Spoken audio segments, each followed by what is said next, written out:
Hello there. How's it going? Man, it's another wonderful day in the neighborhood, Zach. Yes, it is, Mr. Rogers. Yep, it is a beautiful day. Today is October 25th, 2022. He's Zach, I'm Mr. 411. We are the Sports Brothers. Today, we're going to talk about NFL. Obviously, we're going to get into week 7, and there's a lot of things happening in there. We even dive into Tom Brady and some of the comments he made, and we'll discuss that a little bit.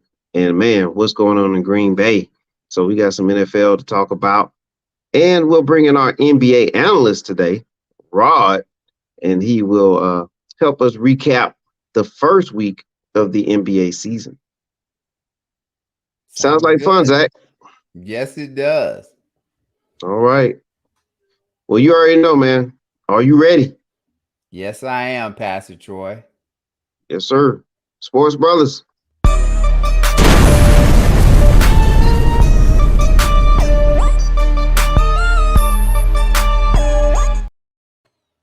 And you already know. That's it. Welcome to the show.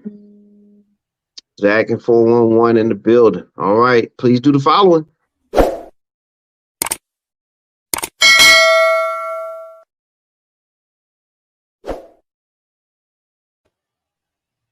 Yep, your favorite part of the show still. And it's been like a year plus. Still love it. Amen. It's like Floyd Mayweather and still, you know what I'm saying? And still champion. So And true. still the favorite part of the show. All right, Zach. NFL, man, week 7. What an amazing week. And man, we had some surprising things, man. And I'll just throw something out there just to kind of get it going. But Matt Ryan, man, he's no longer the starter in Indianapolis. Just after having a good game the week prior. Yeah. Uh Shocking. Thought he would be better for them than what he has been. But uh this is what is it? Father time, undefeated. Yep. It comes to get them all, and we're starting to see this with a few of the older quarterbacks. I think part of it may be that I know the rule changes in the NFL have allowed quarterbacks to flourish. They don't get hit as much.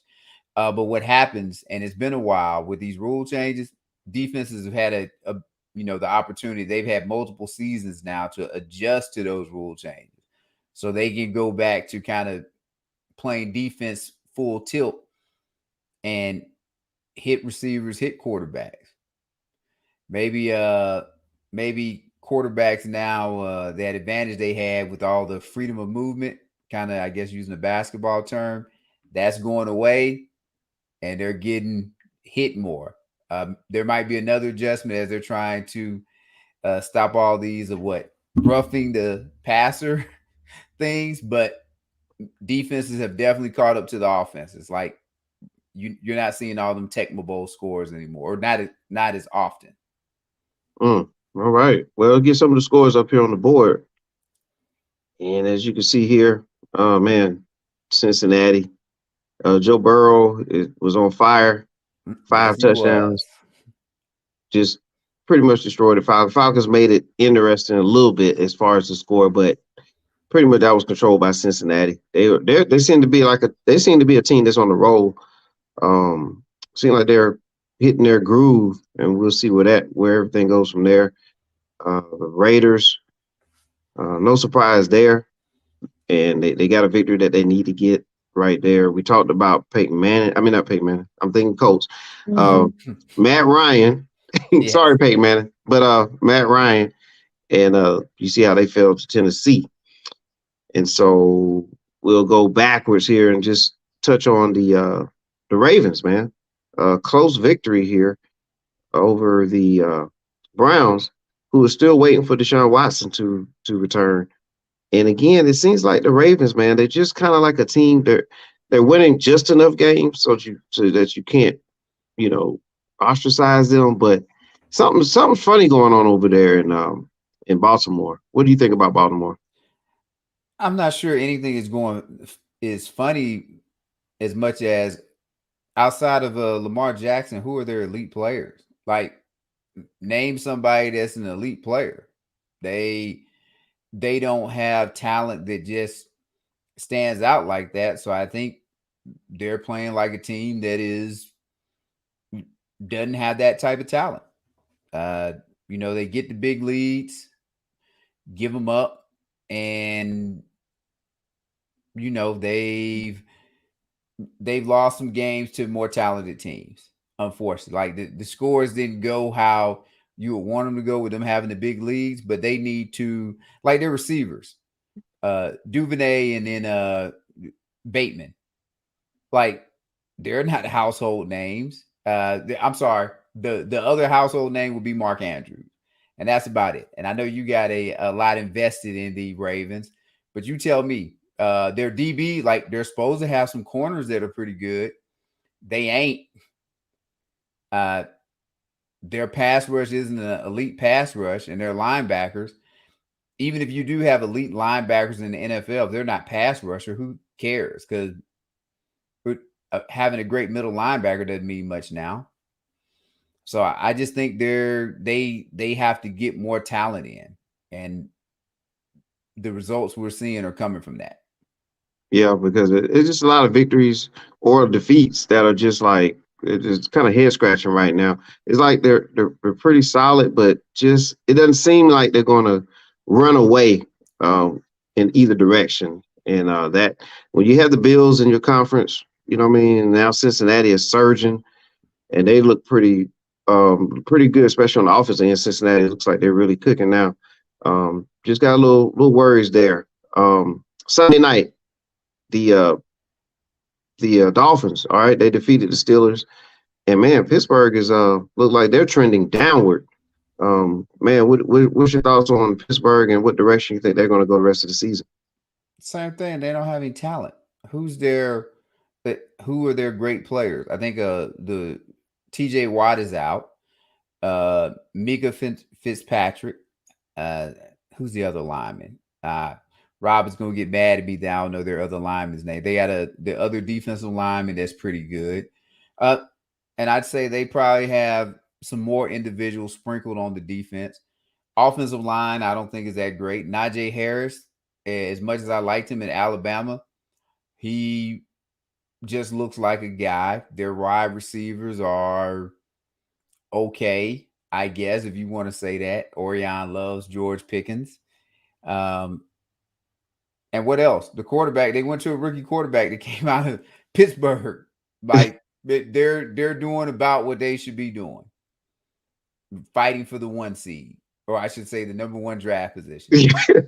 Well, yeah, that's the direction they're heading. They're doing what Seattle thought that they would be doing. Yeah, And this isn't, as you love to say, this ain't college. Like, this ain't Georgia and you get 10 cupcakes on your schedule, Alabama, and you go in and you recruited more talent. This is the NFL. It's talent all over. And unless it's at the quarterback position, most of the teams are probably going to be pretty even. So you need to have those guys that stick out. And just think about some of, like you were talking about Cincinnati. Jamar Chase was killing the Falcons. And that ain't even to include, look, then you bring up the dude, I think this is the third guy for them, Boyd. Yeah, Boyd. Along with T. Higgins. Like, so not only do I got to worry about Chase, I game plan for Chase. Now I got to worry about Boyd. Now I got to worry about T. Higgins. Oh, I got to worry about Joe Mixon. That's what the two teams we just talked about. If you want to go Baltimore and you want to go Pittsburgh, who you worried about on their team? Yeah. And unfortunately, this might be where Mike Tomlin needs to make a break from the Steelers. He probably won't do that, but it might be a good breaking point for both parties, because I think the Steelers are going to be looking for a quarterback. And as long as they're looking for a quarterback, we may be talking about this with them for next few years. Yeah. Well, you mentioned Seattle a minute ago too, and man, another victory. They continue to surprise, and man, they took out your Chargers, and I say that lightly because I know you love that quarterback Herbert over there. Yep. But he won again.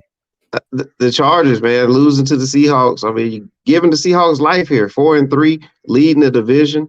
That before the season started, all the experts, including us, were thinking that this division was going to be, the toughest one of them all. But man, Seattle's up 4-3, quality victory.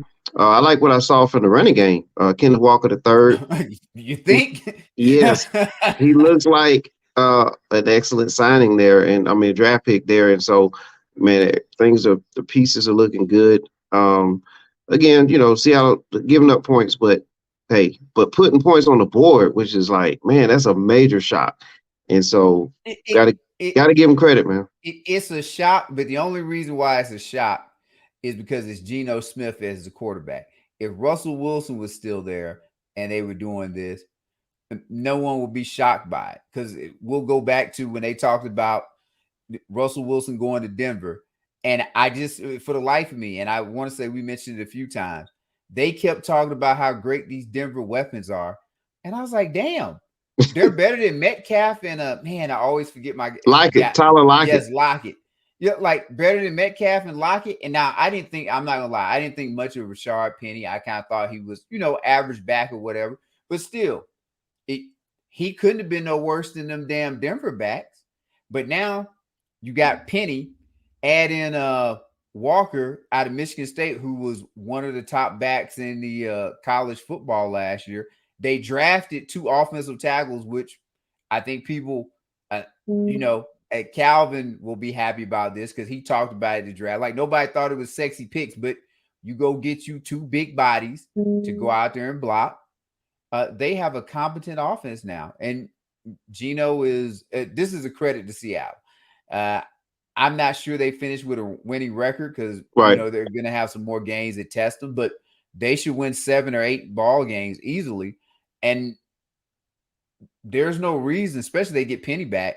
I don't know what the deal is with Metcalf right now, but they could win the division. Yeah. Like after watching the 49ers against the Chiefs and the Rams all season, they could win the division. And does Seattle maybe not have the best skill players if Walker's going to keep playing like this? Well, we're going to see. And speaking of the 49ers, right, they signed McCaffrey. And by the way, Metcalf, he'll be out a couple weeks, but Goodwin looks like he can fill in that role for a while. Goodwin looked good on Sunday as well at receiver. But yes, McCaffrey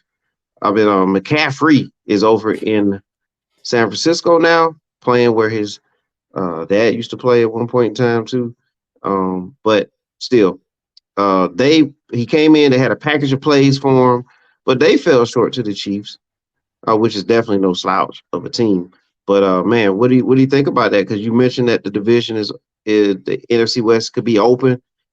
And do you think that McCaffrey, do you think he's going to, catapult the 49ers to the top of this division? I'm not sure what it'll do for them this year, but he's a good pickup, because that system isn't really running back based. And when I say not running back based, that they just kind of take that, like Denver back in the day, that you just take kind of any back with that zone blocking scheme they had, and they get 1,000 yards. Then you get a Terrell Davis that's an elite back, and now you really start seeing numbers. So McCaffrey should be very good in this offense when you combine him with Debo, and he'll help Jimmy Garoppolo out, which is what I think you need to do for your quarterback. Like you need to make it balanced. If you got a great quarterback, and we'll talk about some, then you can have, average talent. You got great talent, you can get away with an average quarterback. That's probably what San Francisco was trying to do. So good pickup. We'll see. I think history has shown us that McCaffrey gets injured. So let's see how it plays out. But it was a good trade by them. They needed to do this. Even if it's not a Garoppolo next year and it's back to being Trey Lance could use McCaffrey, and he probably can zone read or whatever other little tricks that Shanahan has up his sleeve will probably work well with McCaffrey. Yeah.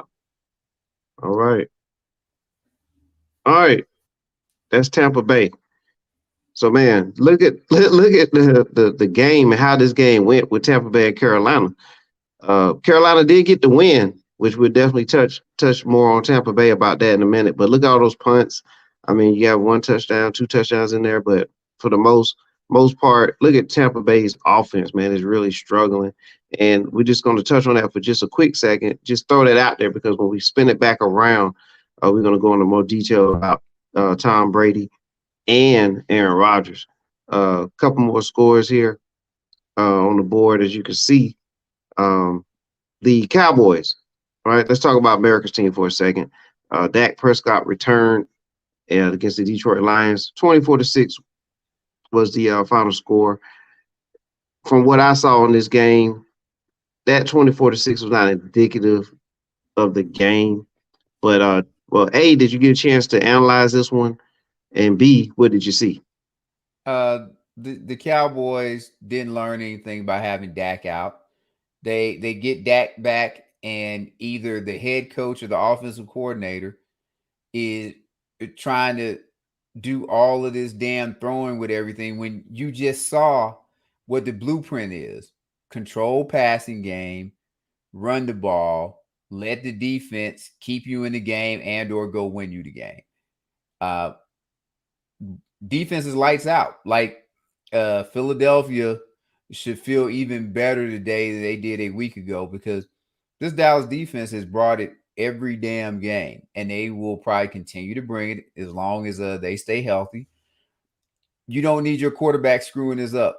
Dak Prescott, you were correct. The score was not indicative of what this game was like. Dak Prescott he kept Detroit in the game, made this game tougher than what it needs to be, and just take the ball out of his damn hands. Let him throw it 20 times or less. I'm sorry, 20 or less pass attempts, and go from there, like you did with Cooper Rush. Yeah. And basically, I mean, a lot of people may not want to hear that, man, but yeah, and I'll say this too. This was a good game for Dak to come back to because you can obviously as it being a home game in Detroit, as far as their ranking of defense, this is an opportunity where you can get away with a couple things and still get something in the win column. You definitely want to come back against a stiffer opponent. And so, with that said, I think that was a good move by Dallas to bring him back now. But yes, they look more like a ball control type of team to me. Ball control Yes. and defense, and I And think that's their winning formula. yeah, and no shame in that. You just want to win a championship, like Jalen Hurts, and people talk about what has he got, 6 passing touchdowns or something. Uh, they not out there trying to have Jalen Hurts throw the ball 40, 50 times. They just want to get the W, however they got to get it. If he has to throw it 30 times, I'm sure they don't mind that. But if they can go out there and run the ball 40, 50 times, I'm sure the Eagles are fine with that too. Oh yeah, absolutely. Okay. Well, yeah, man. So that's the thing with Dallas. So we'll see how they continue to matriculate through the season and see if they keep up with those Eagles that are flying high and those Giants that are getting it done as well. Again, victories there for the New York teams. Unfortunately, there was an injury to Brees Hall and an offensive lineman for the Jets. Yes, unfortunately about Brees Hall. Yes, because he was definitely tearing things up. It looks like that might have been a piece to catapult them. But we'll see how they make up for it. There was a trade between the Jets and the Jags to get Robinson, Which who I'm was shocked the Jags did that. Like, you know what that means though? That means Travis Etienne is now going to be the man down there, and I guess they feel mm, good about that. yep. But We're it's gonna better to see how have that depth, goes. in my I opinion. I I would have probably stuck with the 1-2 punch at running back. But I think he was on the last year of his contract, so they're just trying to get some draft compensation, and his value probably wasn't going to be higher than what it would be right now at this injury. But we will look. We'll we'll be at the quarter pole in a couple weeks. Let's see what ETN is doing. Well, he better stay healthy because I need him personally. All right. Oh, okay. Well, then let's hope he stays healthy. All right. We're talking about games here. But tune in Wednesday, 8:30 p.m. for After the Game, where you can listen to Lacey Dawson, the Williams sisters, as they talk about the sports world on and off the field.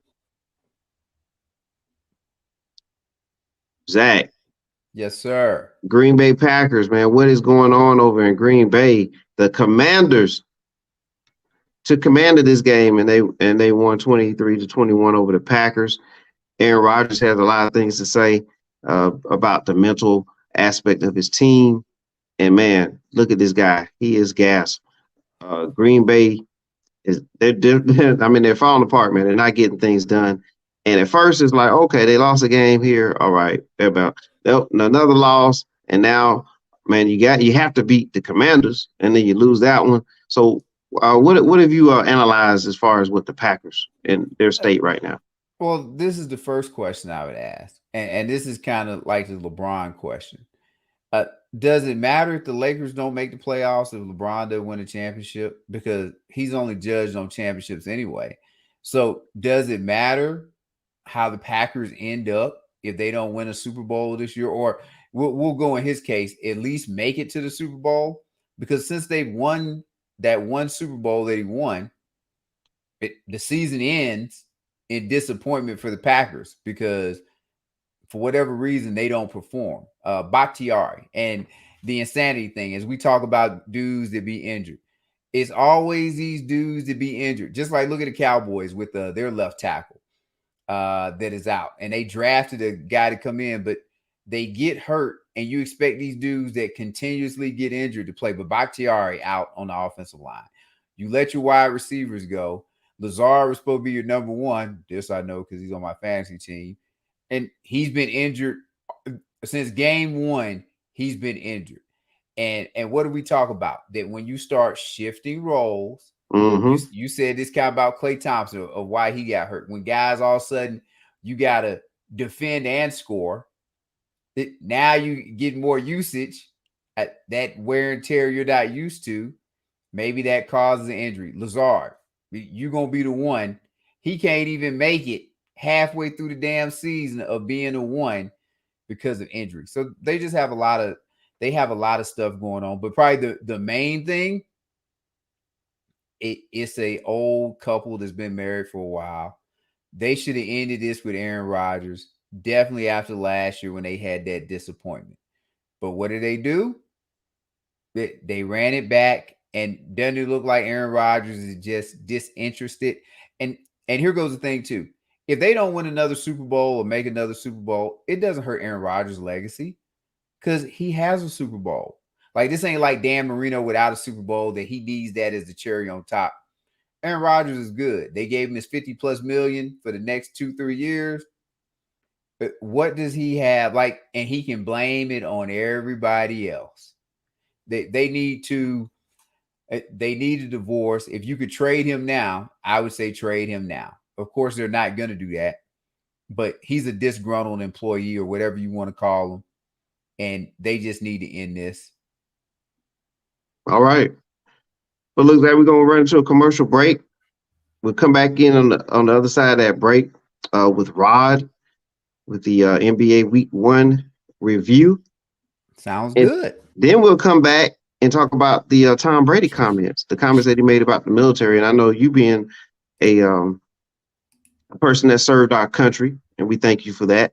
It'll be interesting to hear what you have to say about that. So everybody hang on because we got to find out what someone who served our country has to say about what Tom Brady said, and we'll go from there. But when we come back on the other side here, be ready because our NBA analyst is here and in the building, and his name is Rod. We'll see you all in just a second.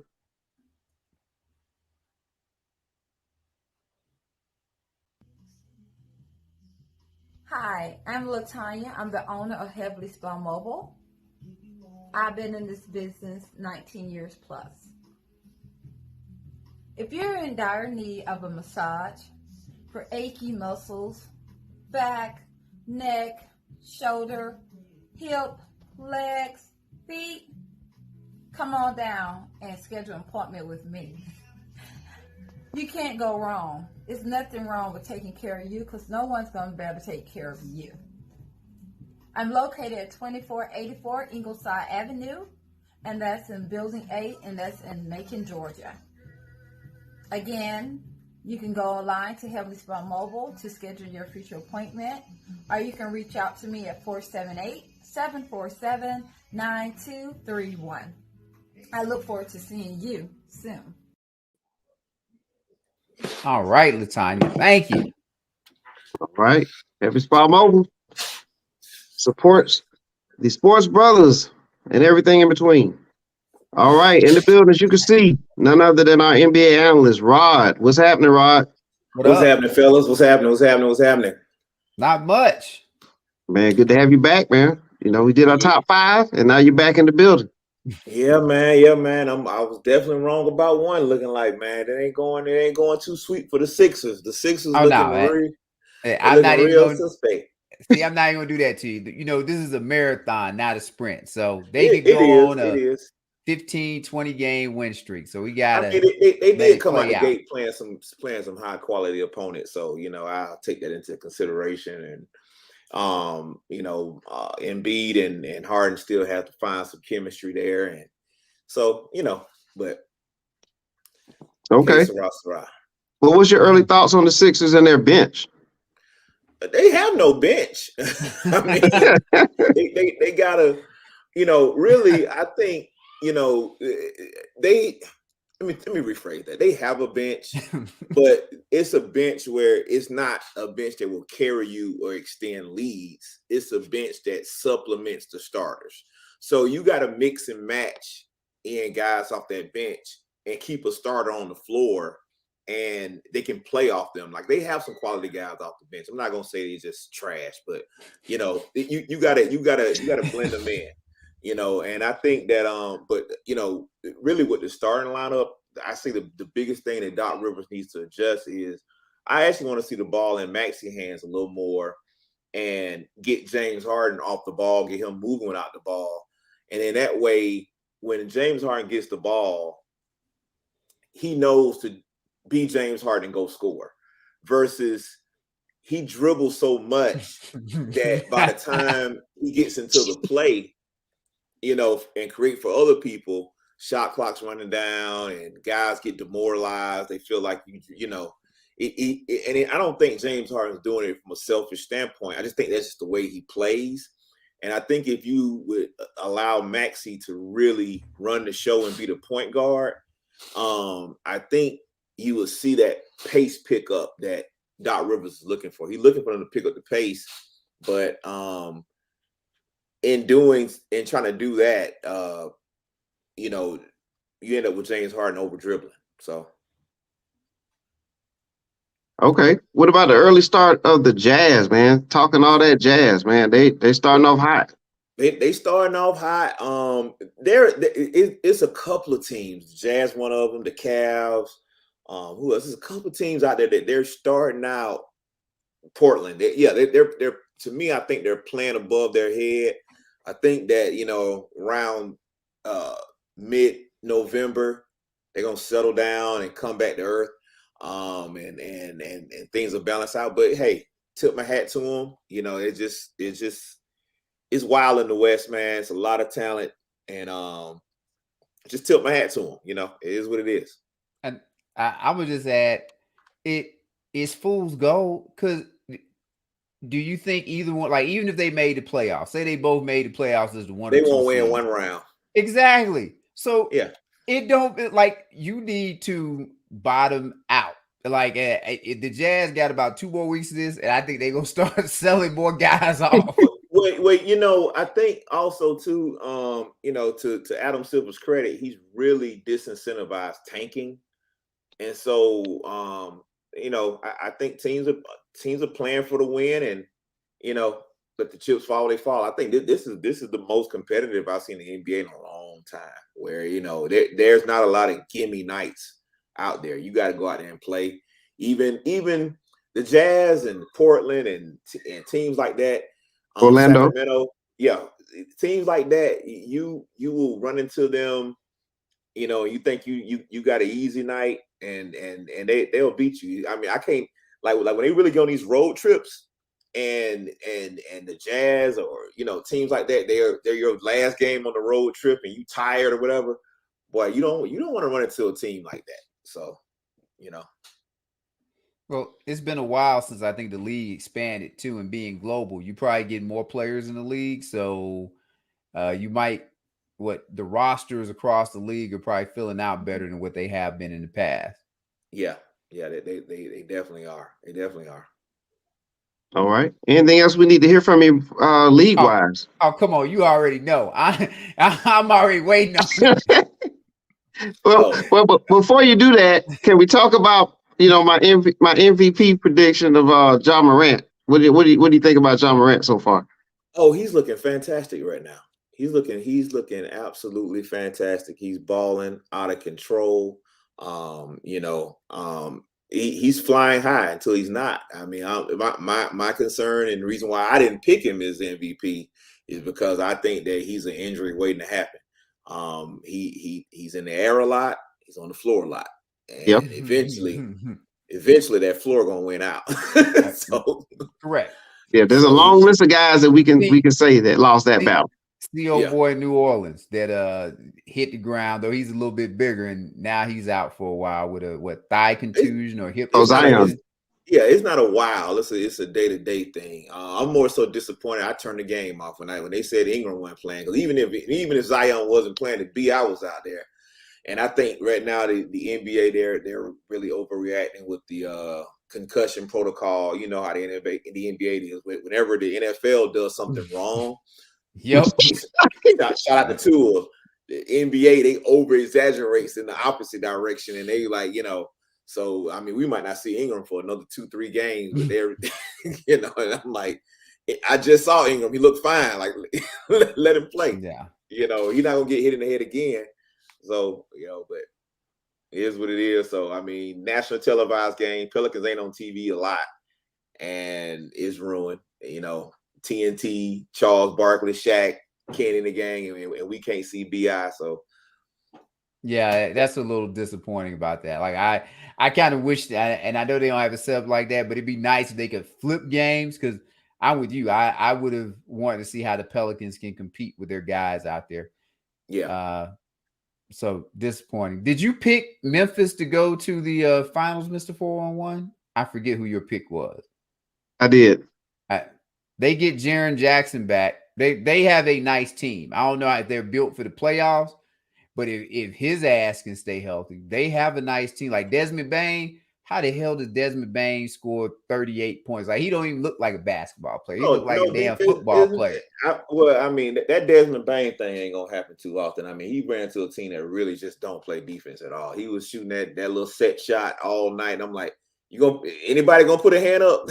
they just letting him shoot. So I'm like, But, And they feel like a team, man. They feel like they get No, along, and all this is going to tie into what we ultimately culminate to in this segment. But yeah, they just look like a team, man. Like they're just having a good time out there. They play for one another, have a lot of energy, and of course, it's going to take some other things to help them out as well. Like maybe somebody has to beat Golden State along the way for them to get by. But I think they're going to be in the mix. That's just my personal thoughts there. But hey, can you talk about Zach's Miami Heat? Anything you seeing there?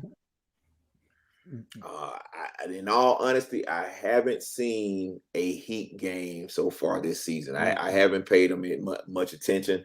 I'm just tell you how I feel about it. The Heat is just one of those tough teams you don't want to face. They're gonna play you. They're gonna play you tough. They're gonna play tough nose defense. Ultimately, I don't feel like they're a championship contender, but they're gonna be a tough out for anybody. They just one of them blocks in the road that you're gonna have to go through to win it. I mean, and if things shake out right, a couple of injuries here or there, yes, they can make it to the finals, but it would have to be something happen to Tatum, something have to happen to Embiid, something have to happen. It would have to, work out for them. So, everybody gets on the Lakers about their bubble championship. Nobody gets on the Heat about their bubble's final appearance. But I'm gonna say it again. Kyle Lowry was a terrible signing for the Heat. Overpriced veteran. You could have done much better than that. But Pat Riley has this thing about overpaying for these dudes. And now, look, I'll flip him for Russell Westbrook today with no problem. I'd be happy to have Russell Westbrook Done. Happy because at least he come off the books. Kyle Lowry's terrible. No, that's true. Kyle Lowry still on the books. That's the part I forgot about. But as far as the thing about, I think you get a guy like Kyle Lowry really for his leadership, locker room presence. He hits big shots, and in big moments, you'll be thankful you have Kyle Lowry over Westbrook any day. If now we're not paying $30 million. The problem is the problem is getting to those big moments. Yeah, you got to get there. But if you get to the big moments, hey, you can't go wrong with Kyle Lowry. I believe you said it right earlier. Like the Heat, that bubble finals appearance looks more and more fluky every damn game. That whole bubble fluky. I mean, but well, I'm gonna go for the Heat. I won't say, but at least with the Lakers, you won the championship. So that everything was just as fluky as it wanted to be. But yeah. As my mama said, you put high class in front of it, always sound good. Mm-hmm. so both teams made it to the finals that year. Yeah, but one's champion, one is not. But here we go. Now we ready. All right, Rod. Here's the schedule, Rod. Mm-hmm. This is the first 10 games for the Lakers. And we can go ahead and let the cat out the bag. The Lakers are 0-3. Our Lakers, right? 0-3. Yep. And you see there's the Nuggets. Twice. And then a couple times got the Wolves, Pelicans, Jazz twice, and the Cavs. So that's the first 10 games right there. They kind of got screwed on this schedule. Like everybody talk about how easy that schedule's supposed to be. That schedule ain't necessarily all that damn easy. No, that schedule is tough when you. But that's the opposite of what they used to get. The Lakers usually get an easier start. Well, the thing that's being factored in now is teams are playing better than what you expected. Because I mean, I counted the Portland game as a win. I counted the Utah game as a win. Both of them. Now those games there are toss-ups. They've already lost to Portland. So I mean, I expect them to lose to Denver tomorrow. So I mean, it ain't looking good for them. Is it time to trade Anthony Davis? Yes. I think we should blow up the whole thing at this point. Mainly because looking at Anthony Davis now, he's healthy. I think he could help a team. He just can't help this one. And I think while he's healthy now, you need to showcase him, and trade him and get everything you can get back for him and start your rebuilding process early. Damn LeBron and all his wants and this, that, and the other. Look, it's over with, dude. You played GM long enough. We taking the reins and we're moving this ship towards the next iteration because I think you've gotten all you can get out of this crew.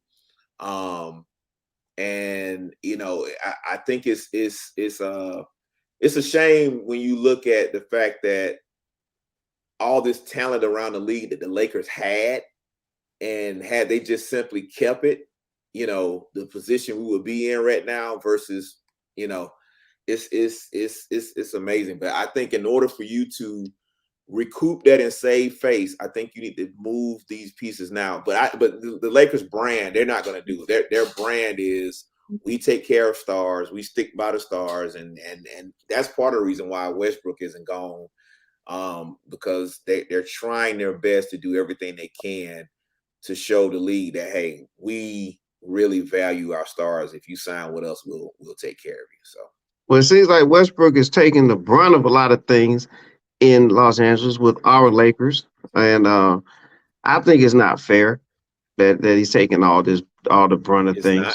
But what are you seeing, Rod? Because you are a huge Laker fan as well as I, and but you are an analyst. So what are you seeing in LA, man? What are some things that all the players need to be responsible for? Well, let's lay it out on the table. Okay, Westbrook isn't playing good. Okay, let's be honest there. Okay, on the flip side, me personally, I don't think AD is playing well. Nope. I don't think LeBron is playing well.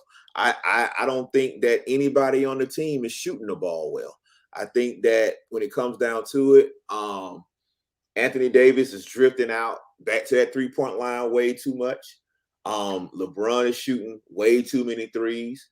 I think that LeBron needs to again get off the ball, and that I think him getting off the ball more will help Westbrook be more effective. I think they need to run sets for Westbrook in the post. Westbrook can't shoot, but Westbrook has always been tough to guard in the post because he's a big guard. He's an athletic guard. He's stronger than most point guards. So when he posts up a point guard, it's a disadvantage. And now you got Anthony Davis. I would put him at the high post. So now Anthony Davis can knock down that 15-footer, which is his shot, better than a damn three. And then if a double team comes for Westbrook once he gets rolling, now you got AD that can duck into that middle and duck into the basket, and that's an easy bucket for him. And let LeBron, since he says we don't have any lasers, he's this great shooter, put LeBron in that other corner over there and let him be the floor spacer, and let's see if LeBron can knock down some wide open shots since Westbrook is so terrible at it. I don't know. Mason, it'd be interesting shake up. See how that would go. What's going to happen with Westbrook? Does he finish the season with the Lakers? No, he's not going to finish the season. As a Laker fan, I hope he does, because that would mean that we keep our picks. But I think Rob Pelinka and Jeannie Buss, they're gonna fall into the pressure of, I'm not gonna say the fan base, I'll say the media. They're gonna fall into the pressures of the media. They're gonna end up trading one or two of those picks to get Westbrook moved. And we'll get back some mediocre pieces to barely make the playoffs, if at all. And we would have been gave away, our future even more. So we won't have a pick at that point. So you're talking about 27, 29. We won't have a pick till 2030. Wow. I mean, that's the picture you want to pay. That's the price you pay for bringing in LeBron James to be your GM. I'm not even calling the player. When you bring in LeBron to be your GM and take over your franchise, that's what happens. And I just look at Kyle Kuzma, I look at KCP. Those are two guys that can shoot. Those are two guys that can space the floor. We gave them away for Westbrook. I look at Monk. That's another shooter. Didn't re-sign him. I look at guys like Jordan Clarkson. I look at Brandon Ingram. I look at all these guys that we've moved, and if we just simply kept those guys and signed Anthony Davis, which is to 411's point, this team would be a juggernaut right now, probably getting ready to go on a three-peat. Well, is Jeannie the wrong person to be in charge? Because have they only made the playoffs twice since she's been there? I don't think it's a Jeannie issue as much as it is they messed up when they let Jerry West get out the door. I think Jerry West should still be on that advisory board. I think she needs someone in that front office that really knows basketball. She tried to do that with Magic. Magic got frustrated and left. But I just think that, because Jeannie is honest. Jeannie's like, I don't know basketball. I know business. So from that standpoint, she's done her job. Lakers make money. Okay. So, but she said, look, I'm not a basketball person. So I'm leaning on you guys to tell me about basketball. And the Kurt Rambises and the Rob Pelinkas and all these guys, they don't know what they're doing from that standpoint. Great. We brought in LeBron. I'm pro LeBron being there. I have no problem with LeBron being in a Laker jersey. What I am against is letting him hijack the franchise and dictate what happens to players. And then when it doesn't work out, then he started demanding that you trade even more assets to make him happy. And it's like, okay, at some point or another, you got to tell LeBron, like, look, this is my team. You play for my team. I'm the boss, and this is what's going to happen. And we're going to put together a team that fits well. And Rob Pelinka has been taking a lot of heat, but I would like to, before I fire Rob Pelinka or whatever, I would like to see Rob Pelinka post LeBron. I would like to see how he puts together a team where he doesn't have the pressure of having to get input from your star player, where I'm just doing what I think is right. Yeah. You know, I mean, and that's the case, you know, but everybody's like, oh, well, why do you sign more shooters? But they weren't available. I want you to tell me a shooter that was available out there that we could just sign outside of Monk. Outside of Monk, which I think we could have re-signed, but it was either you bring back Monk, who's not a good defensive player, or you try to elevate the defense, because we were dead last in defense last year. So that's why Patrick Beverly got the money. So, and that's where we are this year in defense, 25th. Yeah. Well, it ain't dead last. It's slightly better. It's still early, and just say here's hoping Anthony Edwards will be a Laker soon. Anthony Edwards, Ant-Man. Oh, hell yeah. It'll be post LeBron, you know, but okay.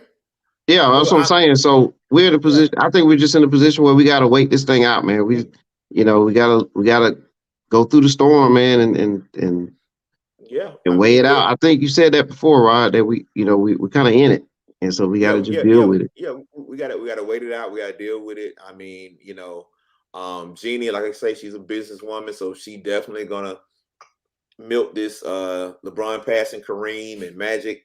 She's gonna milk that for all it's worth in terms of revenue and getting the dollars.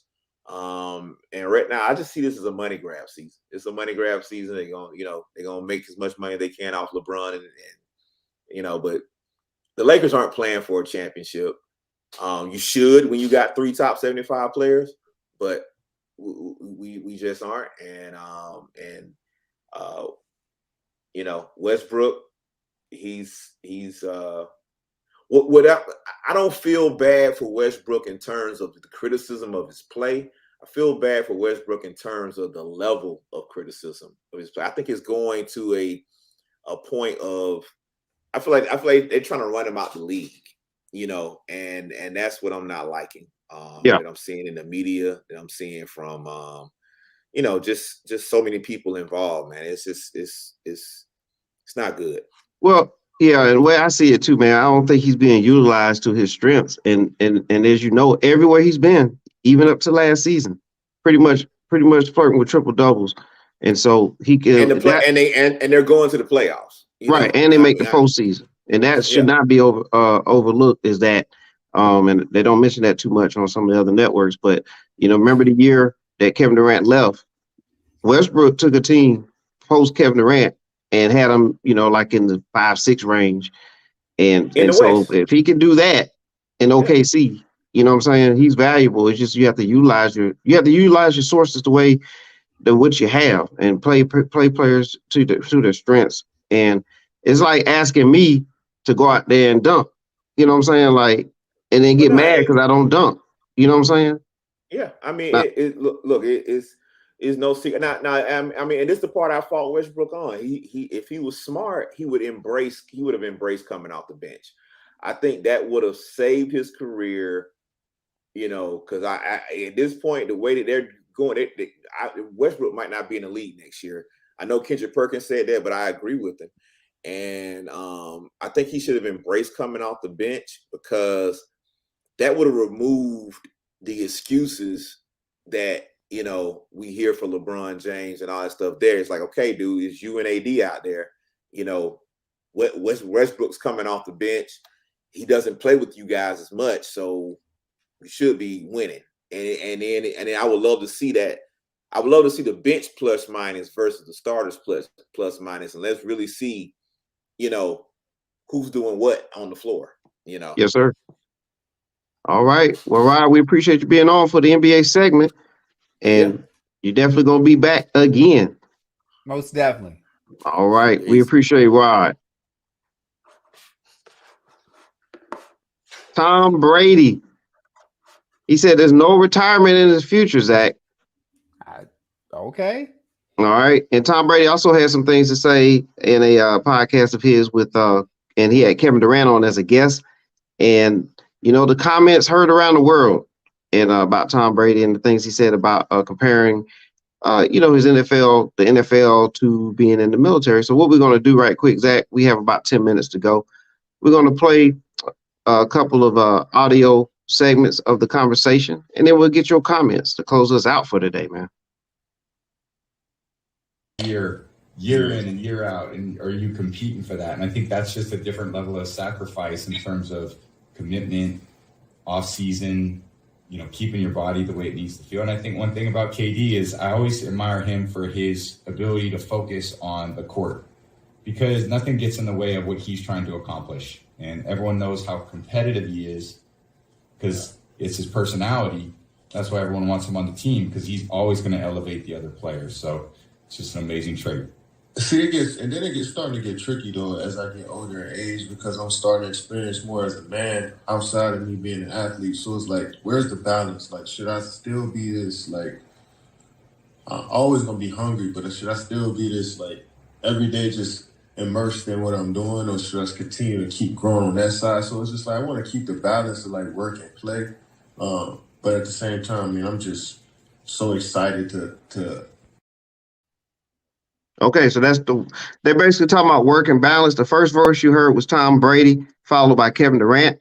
And now here's more of Tom Brady. It's definitely been, a mental obstacle is trying to figure out what's the good balance between the two. Jim, can I say something about that? Because it's a good point. And, and you feel, certainly me being 45 now, it's like, I just think the same way. I almost look at like a football season like you're going away on deployment in the military. Yeah. And it's like, man, here I go again. And there's only one way to do it. And I think, Jim, we've talked from time to time just about how do you enjoy the certain moments of it, And the reality is you can really only be authentic to yourself, right? Mm-hmm. Whatever you may say, oh, man, I want to, make sure I spend a little more time doing this, during the season. Yeah. The reality is when it comes down to it, your competitiveness takes over. And as much as you want to have this playful balance with the work balance, you're going to end up doing exactly what you've always done, which is why you are who you are. You're going to go, how the do I get it done? What do I got to do? All right, Zach. Fire away, Zach. Well, Tom Brady is human, just like Kevin Durant is human. And all you got to do is look at all those. I think we all don't appreciate what we have in life enough for those of us that actually have stuff that we can appreciate. So think about it. A lot of times you'll get athletes, and what do they say? They're professional athletes. I think Draymond with this and said it's like being a slave or being on a plantation. When, come on, man, you're making millions and millions of dollars. It ain't nothing like being on a slave or a plant or being on a plantation. And with Tom Brady, think about it. And I don't know his background growing up or whatever, but I'm going to guess he didn't grow up on the streets. I would assume he ain't had to look for too many meals or anything like that. So he's had probably a pretty good life. No, he went to the University of Michigan, was an on again, off again starting quarterback. Even though, look, here's the thing. Everybody tries to make his plight out so bad. He was drafted into the NFL. So it ain't like he was an undrafted free agent or anything like that. He was drafted to the NFL and was on the NFL team roster. Now, he went from that to being where he is now. So in his mind, what he's going through with his family, that he has to leave his family based off on a choice he made to keep playing football and to go play for this team that's away from his family. It's like a military deployment. He didn't have anything else to compare it to. It'd be no different than you and I talking about, childbirth ain't that hard, when you and I ain't ever going to know what it's like, to have a child, or we're not going to know what it's like to have a menstrual cycle. So we can't say if it's bad or if it's not bad. And that's where he was going with. So I'm not going to begrudge him too much. I just think all of these athletes, they, we make choices in life. I think what they tend to forget too is you and I and other people out there. It's a lot of people that get up and work hard, and they have to make choices about if they're, that dictate if they're going to be away from their family, with their family, whatever they're doing to pay bills or what have you. Tom Brady should kind of reflect and be thankful that he's made enough money that if he did want to step away and spend more time with the family, he could do that. So this is really, however it is, it's a him choice. He needs to kind of own it. And if it's that difficult, don't do it anymore. But it sounds like, look, I feel like the Maya Angelou thing of, when people show you who they are, believe them.